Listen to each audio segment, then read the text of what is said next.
View है एक as a student, not as a teacher. As a student अगर ये पेपर मेरे को मिलता तो मेरा फर्स्ट रिएक्शन क्या होता। और मैं आपको ये भी बताना चाहूंगा, मुझे सिर्फ डिस्क्रिप्टिव पेपर मिला है। मैंने अभी सिर्फ डिस्क्रिप्टिव पेपर देखा है, और डिस्क्रिप्टिव पेपर देखते ही मुझे सबसे पहली फीलिंग तो ये आई कि मेरे पास क्वेश्चन पेपर है या आंसर शीट है। मैं अपने दिल की आपको बिल्कुल सही बात बता रहा हूं। जब मेरे पास पहली बार क्वेश्चन पेपर आया, it is a 17 page question paper, तो आई थॉट ये आंसर शीट है या क्वेश्चन पेपर है। तो इट इज सुपर लेंदी। ये बहुत ज्यादा लेंदी क्वेश्चन पेपर आईसीआई ने बनाया है, और I am talking about only 70 mark question paper. फिर मैंने एक फीडबैक लिया टेलीग्राम चैनल पे बच्चों से कि बेटा एमसीक्यू का पेपर कितना बड़ा था। और जनरली जो मेरे पास बच्चों ने कमेंट किया है वो लिखा है कि सर 10 पेज से 15 पेज का एमसीक्यू का पेपर था। तो अगर मैं दोनों को टोटल कर दूं तो तकरीबन 25 से 30 पेजेस एक स्टूडेंट को रीड करना है। और ये सीए फाइनल का पेपर है कोई। Oh my God. Just now I completed the CA final audit paper complete with the MCQ answers and descriptive answers all together. For me itself, solving entire MCQ paper and descriptive paper itself took approximately 40-45 minutes. Okay. I personally have so much command on the subject. I am very confident of it. One of the toughest paper ever. Like some students told me, number 24 paper was very tough. No. This is really one of the toughest paper. Out of 10 MCQ paper, if you see, the difficulty level is 9. Difficulty level in MCQ paper is almost 9. All these days in the past, all the attempts, the MCQ paper level difficulty is hardly 6 out of 10. But this is 9 out of 10 difficulty level. It's not that easy to satisfy this particular paper by normally whoever is preparing, whoever student is preparing normally, they can't. Especially those who are following all short materials and all, gone. Especially the paper is so tough here. Like I didn't expect, like when I'm reading the question itself, I was thinking of students imagination, like how could they be able to answer. So hello what's up, कैसे हैं आप सब। स्वागत है आप सबका to this review of CA final dance paper. Sir dance paper नहीं था, ऑडिट पेपर था भाई, डांस पेपर था। पूछ रहे थे ना कि परफॉर्मेंस करते वक्त कौन से स्टेप्स करोगे, ठीक है, कौन से स्टेप्स करोगे, और स्टेप्स भी एकदम ऐसे बताओ। मतलब ये एक्सपेक्ट कर रहे हैं कि परफॉर्मेंस ऑडिट जब बच्चा पढ़ेगा तो कॉन्सेप्ट्स को तो थोड़ा बाजू में रखो, ठीक है। एक तरफ आईबीएस का ज्ञान गाते हैं, एक तरफ केस स्टडी बेस का ज्ञान गाते हैं, एक तरफ प्रैक्टिकल अप्रोच का ज्ञान गाते हैं, और एक तरफ बच्चों से एक्सपेक्ट करते हैं कि बताओ पहले स्टेप के बाद कौन सा आएगा, दूसरे स्टेप के बाद केजी का पेपर है नर्सरी का पेपर है, जो आप बच्चों से ऐसे पूछेंगे कि अब हम इतने सारे स्टेप्स में एक एक स्टेप याद रखें। जय हो आईसीआई की, जय हो। ठीक है sir, now talking about this paper. पहली तो मैं एक एक करके ना पहले इनकी जो दिक्कतें थी वो सब बता देता हूं। पहली दिक्कत तो ये थी कि जिस तरह का पेपर इन्होंने फ्रेम किया, जिस तरह के, और ऐसा नहीं था ये सारे क्वेश्चन ही ऐसे थे, इक्के दुक्के क्वेश्चन इन्होंने इस तरह से मजे लेने की कोशिश करी। तो सर आईसीआई चाह क्या रहा था? आईसीआई चाह क्या रहा था भाई? ये मजे लेने चाह रहे थे तुम्हारे। सिंपल सी बात है, मजे लेने की कोशिश थी, और कोई इनका इंटेंशन नहीं दिख रहा मुझे इस पेपर में। आप ऐसा बोलो ये कॉन्सेप्चुअल क्लैरिटी टेस्ट कर रहे थे, कोई कॉन्सेप्चुअल क्लैरिटी नहीं, सीधे सीधे क्वेश्चन पूछे इन्होंने, ठीक है। जो जितने भी डिस्क्रिप्टिव क्वेश्चन है सारे सीधे सीधे, कोई केस स्टडी बेस्ड क्वेश्चन नहीं पूछा। जो सीधे पॉइंट बुक में दे रखे वही सीधे सीधे पॉइंट पूछे हैं। रही बात मैं एमसीक्यू की पूछूं, तो एमसीक्यू में भी तुम्हारे मजे लेने की कोशिश करिए कि बड़ी बड़ी केस स्टडी पढ़ा के पहले बच्चे को थकाओ, फिर जब तक वो क्वेश्चन पे पहुंचेगा उसको याद ही नहीं रहेगा केस स्टडी पे क्या पढ़ा, तो ऊपर नीचे झूलता रहेगा, 3 घंटे निकल जाएंगे, मजा आ जाएगा। This was the clear strategy that I could see. Hello everyone, audit का पेपर हो चुका है, और जिसका हमें डर था वही हुआ कि पेपर डिफ़िकल्ट आया। एंड डिफ़िकल्ट में भी ऐसा डिफ़िकल्ट कि it is considered to be the one of the most toughest paper in the history of ICAI. बहुत ज़्यादा चैलेंजिंग था ये पेपर।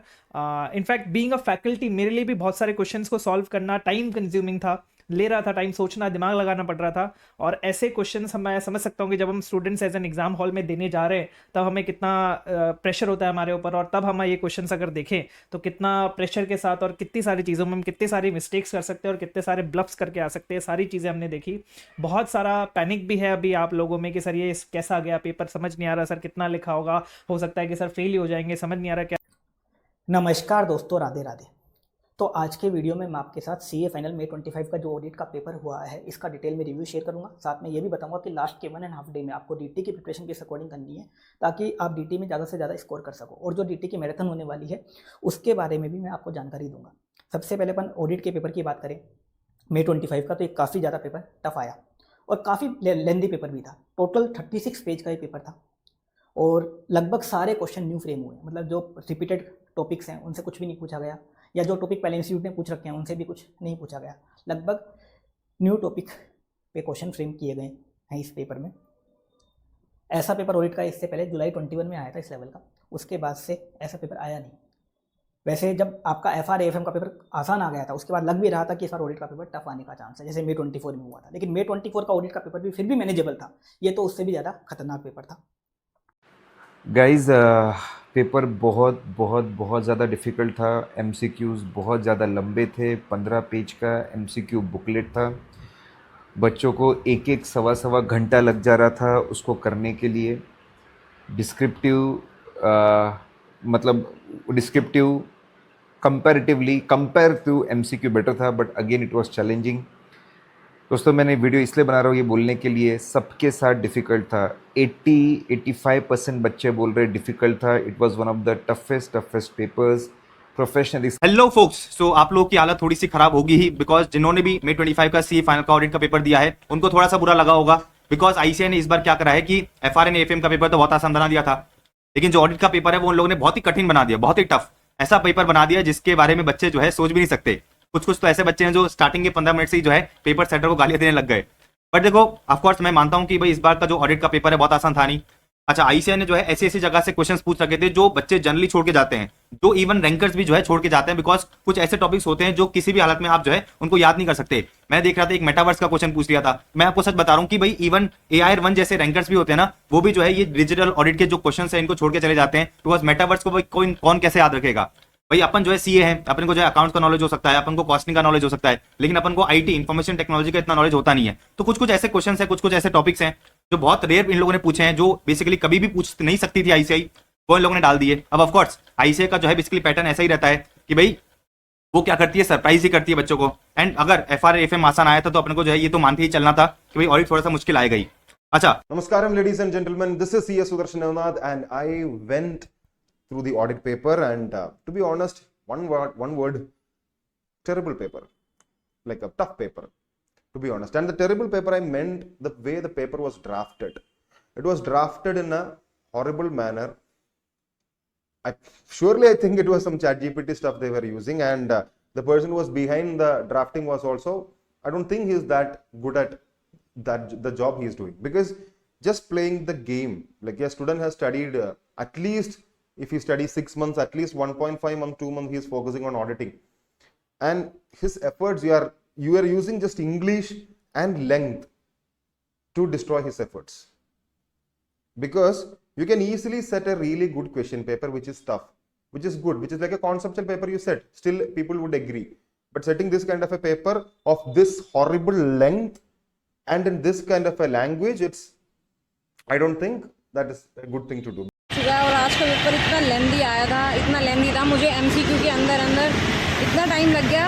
1 घंटा मुझे कम से कम लगा है, 50 मिनट 60 मिनट मुझे लग गई पूरा MCQ पोर्शन के अंदर, और उसमें भी ये नहीं पता कि भाई सही है भी कि नहीं, क्योंकि इतना मतलब इतने सारे ऑप्शन, इतने सारे कि 6-7 ऑप्शन देती, चूज़ करो कौन सा है कौन सा नहीं है, तो इतना वो लगता है कि भाई बहुत डिफिकल्ट था MCQ पोर्शन। तो मतलब मेरे हिसाब से जो मुझे मतलब लेंदी था एक तरीके से। और दूसरी अगर डिस्क्रिप्शन की बोलूँ तो भाई डिस्क्रिप्शन में भी इतनी सारी चीज़ें पूछ ली, समझ नहीं आ रहा आंसर में लिखूँ क्या, वो चीज़। Hi guys. Recently CA Final Advanced Auditing May 25 exam is concluded. I hope every one of you would have heard from your friends and seniors, right? Is it really tough? It's not tough, but toughest. It's toughest paper here in the history. I have never seen a CA Final audit paper like this. Toughest paper in the history. Well, let me talk about why it was very tough. What made the paper look outstanding, like extreme tough, out of the box paper. By the way, it is well within the syllabus. Even every question, every line, whatever they tested is from ICAI material. It's not at all tested from some other material. It is not out of the box. Even there is a speculation going on that the institute has tested from the very original standard, something called a pronouncement book, all that. No, it is not. Like, then why students felt it was extreme tough? Why? What is the reason? Even I myself personally acknowledge that it is the toughest paper. First is my dear friend, CA final May 25 attempt की बात करें specifically तो FR में नहीं लगता दोस्तों कि आपको ग्रेस मार्क्स मिले, बिकॉज वो इजी था, आपको भी पता है, झूठ मत बोलिएगा अपने आप से। सेम विद AFM दोस्तों, ऑडिट में डेफिनेटली दोस्तों 3 से 5 मार्क की गुंजाइश लग रही है, बिकॉज ट्रिकी था और थोड़ा डिफिकल्ट था। इस बार वाट लगा दी थी लिटरली इंस्टीट्यूट ने, तो इसमें स्कोप हो सकता है। डीटी भी दोस्तों रिलेटिवली क्या है इजी था, तो यहाँ पे भी क्या है नहीं मिलना चाहिए। आईडीटी में दोस्तों नहीं मिलेगा एक्सेप्ट वो जो क्या है ओके जो मैंने 2 से 5 मार्क का आपको बताया उसके कारण, जहाँ पे रॉन्ग क्वेश्चन की वजह से स्टूडेंट टाइम ज्यादा डाल देता है, तो 2 मार्क तो मिलेगा ही मिलेगा, पर 2 या 3 मार्क एक्स्ट्रा और ऐड कर देंगे because of the time that you have lost. ठीक है, तो वो एक गुंजाइश रह जाती है। आईबीएस में डेफिनेटली दोस्तों ओके 3 से 6 मार्क्स की ओके गुंजाइश है कि भैया आपको मिल सकता है यहाँ पे ग्रेस मार्क्स, क्योंकि निहायत ही टफ पेपर था और लेंथी भी। ठीक है, तो डेफिनेट मे एग्जाम का जो पेपर आया था ऑडिट का वेरी टफ पेपर था, इसमें कोई डाउट नहीं है। मेरे अकॉर्डिंग जो मार्क्स मिलना चाहिए ग्रेस मार्क 4 to 8 मार्क्स तक मिल सकता है। मिनिमम 4 मार्क्स तो मेरे को लग रहा है कि मिलेगा ही मिलेगा, मैक्सिमम 8 मार्क्स तक मिल सकता है और एवरेज 6 मार्क्स तक भी जा सकता, हो सकता है 5 मिले, 6 मिले, 7 मिले, पर 8 मार्क्स से ज़्यादा नहीं देगा इसे कभी भी। बहुत सारे स्टूडेंट का क्वेरी है कि स्टेप मार्क्स मिलेगा, हाँ डेफिनेटली मिलेगा। जैसे इस अटेम्प्ट की बात करें अगर May 25 की, तो अगर आप ऑडिट का पेपर उठाओ या IBS का पेपर उठाओ, ऑडिट ग्रुप 1 का लास्ट पेपर, IBS ग्रुप 2 का लास्ट पेपर, अगर इंस्टीट्यूट जैसे नॉर्मली चेक करता है कॉपी वैसे चेक कर ले, तो ऑडिट में पूरे इंडिया में 50 बच्चे भी 40 मार्क्स नहीं ला सकते। I mean my words. ठीक है, और जो इंस्टीट्यूट के लोग हैं जो कॉपी चेक कर रहे हैं उनको भी बात पता है। Same with the case of IBS, लोगों की IBS में MCQs तक में मार्क्स नहीं है। ठीक है, रही बात ऑडिट का, तो ऑडिट तो ब्लंडर था ही, आपको पता ही है। ऑडिट में आप ये मान के चलो कि जिस तरीके का पेपर था, जितना इन डेप्थ पहुंचा है, मेरे को लगता नहीं कि पूरे इंडिया में 10, 20, 50 से ऊपर कोई बच्चे पास होंगे अगर उन्होंने एग्जैक्ट स्कीम लगा दी तो इसमें मान लो कि 10 से 15 नंबर की लूज मार्किंग तो होनी है, और बढ़ के 20, 22 भी कर दिया तो कोई बड़ी चीज नहीं है। क्योंकि मैंने देखने में आया है कि बच्चे मॉडल को तो देखते ही नहीं है, उसको पास तो करना ही पड़ेगा। इसलिए ये मान के चलो कि ऑडिट में तो 10 से 15 नंबर तो कन्फर्म है ही है, लूज मार्किंग या बोनस मार्किंग के 20 तक भी जा सकते हैं।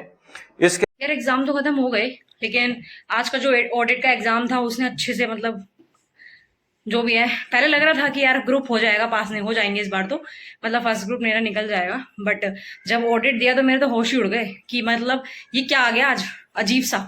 ऐसा नहीं कि डुएबल नहीं था, डुएबल तो था ही, पेपर तो सारे डुएबल ही होते, तभी तो दिया है उन्होंने। बट ये है कि मैं तो इतना ज्यादा परेशान हो गई, अंदर ही अंदर इतना परेशान हो गई मैं बहुत ही, कि भाई अब नहीं होना है ना। तो MCQ देखे, इतने लेंदी MCQ, मैंने छोटी वीडियो में बताया, वैसे शॉर्ट डाली थी, तो उसमें भाई 50 एक घंटा लग गया यार MCQ के अंदर। फिर लेंदी, अगर मैं डिस्क्रिप्शन की बात करूं तो डिस्क्रिप्शन जब क्वेश्चंस करे तो डिस्क्रिप्शन में लगा यार कि मतलब क्वेश्चन 5-5 नंबर के हैं, ओके ठीक है, अगर छोड़ जो भी है मतलब, लेकिन वो है ना कि उस मोमेंट पे जब हम अपना दिमाग एग्जॉस्ट हो चुका होता है ना, तो ऐसा लगता है कि भाई मतलब अब तो एक नंबर भारी हो जाता है मिलना, कि यार हमें वो देंगे कि नहीं देंगे, जो हम लिख रहे हैं वो याद नहीं आ रहा, पॉइंट ही याद नहीं आ रहा यार, कितना है, स्कोप है, क्या लिखूं क्या ना लिखूं, रिलायबिलिटी ये वो फलाना फलाना, समझ ही नहीं आ रहा, एग्जैक्ट वर्डिंग समझ नहीं आ रही। वो ये ना कि दिमाग खराब हो गया था कि हाँ भाई MCQ में ही दिमाग इतना खराब हो चुका था कि वहां तक मैंने, वैसे मैं फर्स्टली MCQ ही उठाती हूँ क्योंकि ना मेरे से नहीं होता, मैं तो सबका अलग अलग होता है, बट पहले मैं MCQ करती हूँ, देन मैं डिस्क्रिप्टिव पे जाती हूँ। तो हमेशा वैसे तो सब कुछ बढ़िया रहा, लेकिन यार इस बार तो हद ही हो गई। मतलब दोनों पेपर में सब कुछ अच्छा देने के बाद में और इन्होंने ऑडिट में इतना ज्यादा कर दिया, तो अंदर से लगा कि भाई नहीं, मैं अब इसका क्या रिव्यू दूं, मुझे तो समझ ही नहीं आ रहा। मैं रिव्यू देती बिल्कुल, लेकिन AFM और FR का मैंने दिया, उसमें लेकिन ये था ना कि यार हमें पता है कि क्वेश्चन ये है वो है, बट उसमें तो इन्होंने हर एक चीज से क्वेश्चन दिया है। चलो NBFC का मैं मानूं कि NBFC का पता था, लेकिन NBFC में भी फिर इन्होंने बेस लेयर का क्वेश्चन दिया था। अगर आप ध्यान दो, बेस लेयर का इन्होंने क्वेश्चन दिया था, और बेस लेयर में हम वो कुछ जैसे वो जो 15% का रेट लेते हैं वो हम नहीं लेते इसके अंदर, अगर आपको याद हो, तो उसमें भी उन्होंने एक इन्वेस्टमेंट वाला पॉइंट घुसा दिया, वो मुझे समझ नहीं आ रहा, मुझे समझ नहीं आया पर्सनली। मैं मतलब मैंने क्योंकि मिडिल लेयर का ही मुझे याद था, बेस लेयर का मुझे नहीं याद था, ठीक है, तो गड़बड़ हो गया मतलब जो भी है, तो वो उसका भी कोई पता आता नहीं है कि क्या ही होगा क्या होगा। और बाकी लिखने का तो देखो, जो उनके पॉइंटर्स उनसे मैच हो रहे होंगे वो उसी हिसाब से मार्क्स देंगे, तो हमारा तो ऐसा कुछ है नहीं कि भाई देखो मैच हुआ तो नंबर मिले, अदरवाइज नहीं। तो वो चीज़ है। और बाकी आप मुझे बताओ कि आपका कैसा रहा, कि आप भी मेरी तरह इतने ज़्यादा परेशान हो रहे हो, एग्जॉस्ट हो रहे हो या नहीं। बट मुझे लगा था टेंशन रिलीव होगी भैया एग्जाम खत्म हो रहे हैं ये वो, पर टेंशन उल्टी मिल ही गई।